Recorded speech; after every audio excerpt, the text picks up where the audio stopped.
புஸ்லியான் மற்றும் கனவு குருவி. புஸ்லியன்: அம்மா, ஏன் விண்ணில் பறவைகள் இரவிலோ பறக்க மாட்டேங்குதே? அம்மா: புஸ்லியான்: எல்லா உயிரினங்களுக்கும் ஓய்வு தேவை. இரவில் எல்லோரும் உறங்கணும். கனவுக்குருவி: புஸ்லியான்: நான் கனவுக்குருவி. ஒரு ஆசை கேள், அது விடியற்காலம் வரை நிறைவேறும்.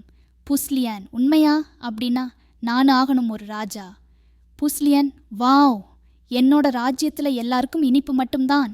கிராமவாசிகள்: வாழ்க ராஜா புஸ்லியான். புஸ்லியன்: இனிமே எல்லோருக்கும் தினமும் இலவச இனிப்பு.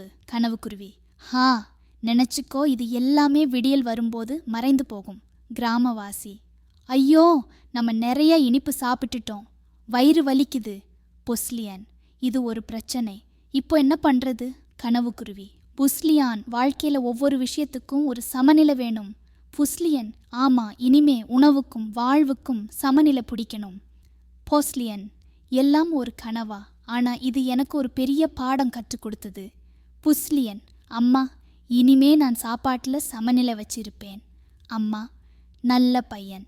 இதே மாதிரி வாழ்க்கையிலும் சமநிலை முக்கியம். புஸ்லியன்: நண்பர்களே, இனிப்பு நல்லது, ஆனா எல்லாம் ஒரு அளவில்தான். நண்பர்கள்: ஆமாம் புஸ்லியான். கனவுக்குருவி: ஹா, நீ நல்ல பாடம் கத்துக்கிட்ட. இனிமே அடுத்த கனவில சந்திப்போம். புஸ்லியன்: நிச்சயமா கனவுக்குருவி, சந்திப்போம். நீதி: குழந்தைகளே, எல்லா விஷயத்திலும் சமநிலை முக்கியம். இனிப்பு மட்டும் இல்ல, ஆரோக்கியமான உணவும் உடற்பயிற்சியும் தேவை.